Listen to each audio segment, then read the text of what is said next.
Taria, Pritchett, confidence coach for women, and I'm excited to talk to you today because I want to talk about the importance of loving yourself before you can love anybody else or before you can allow anybody else to love you, right? And I want to give you my 5 C's that I want to talk about with you today, right? And I'm just going to jump right in, because love is such a topic that we hold so close to our hearts and our minds and our spirits, because it is something we so deeply desire from when we're little girls to when we're grown women, right? And we oftentimes find ourselves in spaces and places and in relationships, right, that don't always speak to the love that we necessarily deserve, right? And that's because of the 5 C's, right, which I will hit on here very briefly. If you're interested in learning more, please make sure you sign up for my Heal My Heart webinar at unleashyourfierce.com/heart. So that you're able to learn more about works of the heart, right? So the first thing I want to talk about as to why you cannot love someone else or have someone else love you until you love yourself first. The first reason is because of commitment. And not the commitment that you have to the other person, but the commitment that you have to yourself. Because the type of commitment that you have to yourself speaks volume to the type of commitment that you are going to expect, right, from a man. And oftentimes the reasons why our relationships do not work out is because we are in a place of expectation that somebody is going to come in and they're going to do this and do that, because we have a vision in our mind about what they're going to do for us.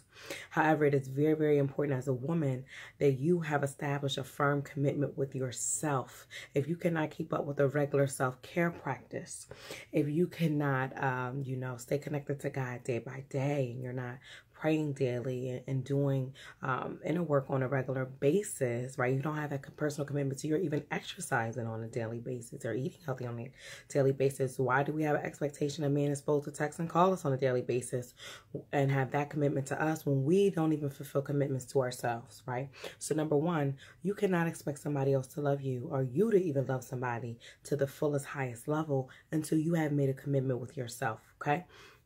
Number 2 reason why you must love yourself before you love anybody else is because when we jump into relationships, right, and sometimes we don't jump into them, sometimes we do think them through, but sometimes we're speaking and we are, selecting and choosing relationships from our wounded place and not from our healed place as a woman, because not only do we have expectations that we're coming to the relationship with, we also have unmet, desires. We have unfulfilled dreams. We have fantasies in our mind. We have visions from when we were a little girl that we're going to grow up, and by 25 we're going to be married and we're going to have a house and we're going to have children and we're going to have all of these things. And then when we don't have them, sometimes we act out of desperation. Sometimes we can be ashamed. Sometimes we feel like we're on this timeline and we're such in a place of trying to force shit to happen, right, that we allow our mindset, right, to be clouded. So we don't have the clarity that we need, and we jump into relationships quickly without taking our time, without slowing down, really seeing if this person is really in alignment, really seeing if this is the person that God even wants us to be with, because a lot of times we go based on our feelings, our emotions. And when you really, really like somebody and you're really, really into him, and if the chemistry is there and the passion is there, that's usually not the one that's divinely for you to be your husband, okay? And some of us have learned that the hard way. Some of us may have never had that experience just yet, but just letting you know that when you are in such that high emotions and if you feeling the chemistry and you want to be very sexual with them, we got to calm that down, because sometimes we jump the gun and we have sex too early. Sometimes we have these emotions and all these other things and we don't have the clarity that we need. The clarity we really need should be coming from a higher power, or the source that you plug into. It should not be coming from those emotions, right?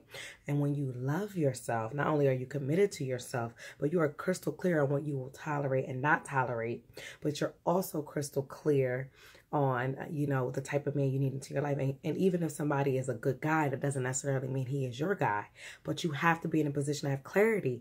But in order to do that, you first have to love yourself wholly, completely, unconditionally, know your worth, know your value. So then when somebody shows up who is not in alignment with that worth or value, you have enough clarity to know that.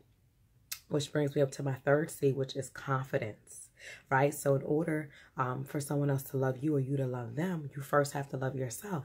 And when you love yourself, there's a certain confidence you have about yourself. If you know that you're struggling, you have self-esteem issues, you've heard other people make negative or nasty comments to you about certain things, you need to take note of those things, even though we might not like them.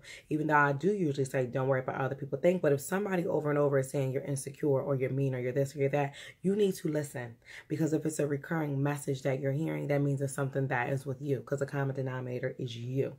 So if you don't feel as though you're confident and you have different issues you know you need to work on that you've been dealing with, do not expect to be in a relationship where someone is loving you wholly, completely, and honest and doing all these things when you know you have these certain issues inside of you. You're only going to attract who you are. You don't attract what you want, you attract who you are. So if you're confident, you're going to attract the confident man. If you're committed to yourself, you're going to attract the committed man. Does that make sense?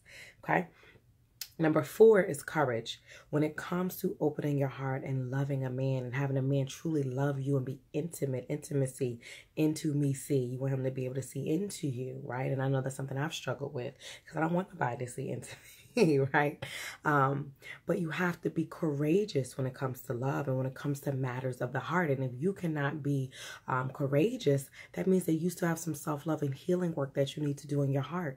Because in love, you have to be courageous to open your heart and express. You want him to express things to you, but you have to have an open heart. But if you've had years and years of pain, rejection, abandonment, fear, abuse, neglect, whatever the case may be, sometimes we put a closed lock and key on our heart, and then we're unable to open ourselves up to the love that we truly deserve. So we have to learn how to be courageous and step out of that comfort zone, because when you are with your husband, ultimately, or even if you're with him now, you're going to want that level of openness. And that brings me to number 5, which is you have to be a woman. If you want a man who's going to give you that king level love, and he's going to be your husband, and he's going to be faithful, loyal, committed, loving, affectionate, fine, all those different things, then you have to be at a capacity to receive that level of love. That means you have to have the capacity within your heart and your womanhood to give that level of love so that it can be equal and that it can come together, right? So that is commitment, clarity, confidence, courage, and the capacity. Do you have all 5? Put in the comments right now which one you need to work on.